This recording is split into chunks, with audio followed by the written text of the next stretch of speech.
अस्सलाम वालेकुम जी, welcome back to my channel. I hope you all are doing well and great. ENG 504 का lesson 34 हम आज स्टार्ट करेंगे। The role of L1 in second language learning.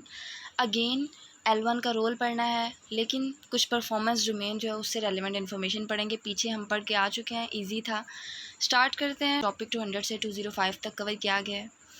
अब यहाँ बताया गया है कि परफॉर्मेंस डोमेन, जैसे कि हम पीछे पढ़ चुके हैं, कि क्या करता है, रेस करता है the consciousness of the learner to gear them toward better performance. यानी कि वो बता रहे हैं कि परफॉर्मेंस डोमेन जो है वो लर्नर को अवेयर करती है कि वो इम्प्रूव करे अपनी परफॉर्मेंस को कुछ एरियाज़ में। ठीक है। अब this domain is expected to reduce chance of fossilisation, यानी कि लर्नर को कहीं स्टक होने से, गलतियों से जो प्रिवेंट करता है, बचाता है। It simplifies the task and ensure focus on goal, यानी कि डोमेन जो है वो टास्क को ईजियर बनाती है और लर्नर की मदद करती है कि वो गोल पर फोकस करे, इसे कनेक्टेड रखती है, ठीक है, अपने गोल के साथ। उसके अलावा हॉकिन के अकॉर्डिंग बताया गया है कि the role of L1 in L2 learning provide the learner with the opportunity to view language objective as a phenomena. यानी कि हॉकिन जो वो सजेस्ट करता है कि फर्स्ट लैंग्वेज की इन्वॉल्वमेंट सेकेंड लैंग्वेज में वो लर्नर को अलो करती है कि वो सेकेंड लैंग्वेज को एनालिटिकल परस्पेक्टिव से देखे, एनालाइज करे। ठीक है। This detachment enable the learner to develop an understanding of how language operate in a society and allow them to know what they can do with language। यानी कि ये detachment जो है L1 से अलो करती है लर्नर को कि वो कॉम्प्रीहेंड करे कि कैसे लैंग्वेजेस जो हैं वो फंक्शन करती हैं सोशल कॉन्टेक्स्ट में। डिटैचमेंट बेसिकली वो ये बता रहे हैं कि डिफरेंट लैंग्वेजेस जो हैं, यानी कि दो लैंग्वेजेस हैं, आप without showing any emotional attachment with the language, यानी कि किसी भी एक लैंग्वेज से अटैचमेंट शो करवाए बगैर न्यूट्रल वे से, सिर्फ न्यूट्रल वे से, अनबायस्ड वे से जो है वो लैंग्वेज को देखें कि एक लैंग्वेज किस तरह से वर्क कर रही है किसी भी सोशल या कल्चरल कॉन्टेक्स्ट में। ठीक है। तो बेसिकली उसकी सिमिलरिटीज़ डिफरेंसेस को नोट करके जो है वो उसको हाईलाइट करना। तो ये डिटैचमेंट बेसिकली यही बता रहा है कि लर्नर जो है वो यहाँ पर फोकस करता है कि कैसे लैंग्वेजेस ऑपरेट हो रही हैं सोसाइटी में और क्या क्या उनकी नीड्स हैं। It also sees the development of sensitivity and is a step toward understanding the functioning of languages across culture। यानी कि ये डिटैचमेंट L1 से जो है वो लर्नर को एक तरह से ज़ुबान की बारीकियों से ज़्यादा हम आहंग होने में मदद करती है और मुख्तलिफ कल्चरल कॉन्टेक्स्ट में ज़ुबानें किस तरह काम करती हैं उसमें भी इंफॉर्मेशन प्रोवाइड करती है।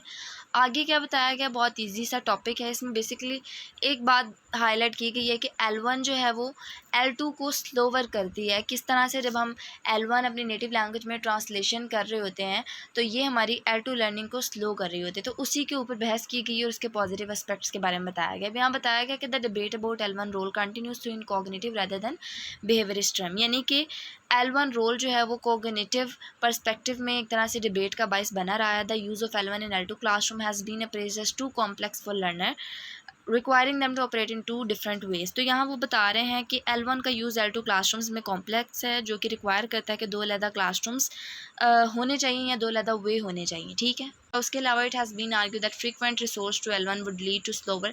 बेसिक वो बता रहे हैं यहाँ बात कि L1 जो है उनका मानना ये है कि वो आर्ग्यू करते हैं कि L1 L2 की लर्निंग को स्लो करता है। क्यों, किस तरह से, जब हम ट्रांसलेट कर रहे होते हैं, ठीक है, तो इस तरह से आप कह लें कि हम फ्लुएंट नहीं बन रहे होते। ठीक है। उसके अलावा however stopping the flow of L1 information, यहाँ वो बता रहे हैं कि L1 इन्फॉर्मेशन का फ़्लो या इसके थॉट्स को रोका नहीं जा सकता। हाँ, हम इसको यूटिलाइज़ कर सकते हैं, उसका इस्तेमाल कर सकते हैं। किस तरह से, अब उन्होंने बताया कि it is argued that focus on form and consciousness raising could lead to cognitive development and better L2 performance. उन्होंने बताया कि फोकसिंग करके फॉर्म्स पर अवेयरनेस बढ़ाई जाती है। ठीक है। तो ये क्या करता है कि कोग्निटिव डेवलपमेंट और L2 परफॉर्मेंस जो है उसको बढ़ा सकता है। तो जब वो बढ़ेगी तो ऑटोमेटिकली L2 लर्निंग होगी। उसके अलावा उन्होंने बताया कि it has been observe that the learner have a very strong association with the native culture. अब उन्होंने बताया कि कोई पर्सन अनदर कल्चर भी अडॉप्ट करता है या किसी डिफरेंट कंट्री में भी जाता है, दहाइयाँ भी गुजर जाएँ, तो वो जो है वो अपनी लैंग्वेज कभी भी नहीं भूलता, उसके साथ उसका एक स्ट्रॉन्ग कनेक्शन रहता है। ठीक है। तो उन्होंने बताया कि ignoring this cultural bond can only add problems for L2 learner. तो अगर इस कल्चरल बॉन्ड को इग्नोर किया जाए तो ये लर्नर के लिए, सेकेंड लैंग्वेज लर्नर के लिए सिर्फ प्रॉब्लम्स ही पैदा कर सकता है। तो अब उन्होंने बताया कि ओनली वे क्या है कि bilingual medium oriented strategies must be not only allowed but actively encouraged to ensure real communication competence। यानी कि बाइलिंगुअल मीडियम जो है उसको इनकरेज करना चाहिए और ना सिर्फ उसको इनकरेज करना चाहिए बल्कि यकीनी बनाना चाहिए कम्युनिकेटिव कॉम्पिटेंस में। उसके अलावा उन्होंने बताया कि inter relationship between L1 and L2 lie at a much deeper level than surface और इवन नियर सरफेस कैटेगरीज। तो उन्होंने यहाँ पर बेसिक बात जो बताई है कि L1 का L2 से एक स्ट्रॉन्ग रिलेशन, एक डीप रिलेशन है। यहाँ वो बेसिक बात जो बता रहे हैं कि L1 और L2 के दरमियान एक तरह से एक बाहमी ताल्लुक़ है, ठीक है, सतह या उससे भी करीब की सतह से कई ज़्यादा गहरी सतह पर है, ठीक है। उसके अलावा उन्होंने बताया कि role of L1 as prior knowledge is well founded in the light of human information processing perception perceptual mechanism and memory. क्या बता रहे हैं कि L1 L2 कनेक्शन जो है वो डीप रूटेड है ह्यूमन इंफॉर्मेशन प्रोसेसिंग में, परसेप्शन में, मेमोरी में, ठीक है, उन सब में।